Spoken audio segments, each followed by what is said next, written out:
Hello everyone. Gardeners can sometimes have split personalities. I've been watching with a little bit of sadness as things return to normal around me. People returning to their normal lives, cleaning up and cutting back. And I've watched the vergers slowly begin to return to their domesticated existence. I mean, just this week our local Jamison Park has had the grass cut in preparation for, I'm assuming, allowing people to use it again. But my melancholy is coming from the realization that just for a little while, this wild beauty of nature was right here on our doorstep.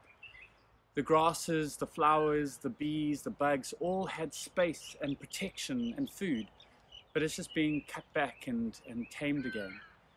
The little bit of wilderness is being subdued and restrained back to its neat suburban order.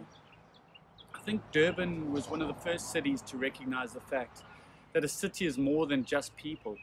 We share our space with a host of other creatures.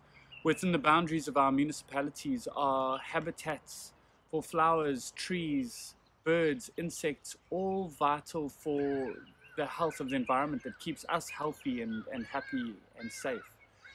We have this incredible network in Durban of open spaces called DMOSS, which stands for Durban Metropolitan Open Space System, that not only provides a home to all these creatures, these plants and organisms, but they filter our pollution, they hold our soil together, they fertilize our fruit, they break down our waste, they even clean our water.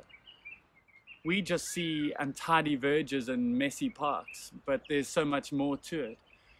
And I do realize the irony of a gardener wanting nature just to throw off the yoke of its gardening suppressor. And I, as a gardener, of all people, see the beauty and even the necessity of some kind of control over this wildness. I mean, I really do, because that is, in essence, what gardening really is. It's controlled chaos. I think it was Thoreau said, in wildness is the preservation of the world. And just for a change, it would be nice to see a little bit more letting go of the control and a little bit more embracing of the chaos. So next time you go for a long walk and you see untidy verges and long grass, just realize there's more to it than just mess and chaos. Happy gardening.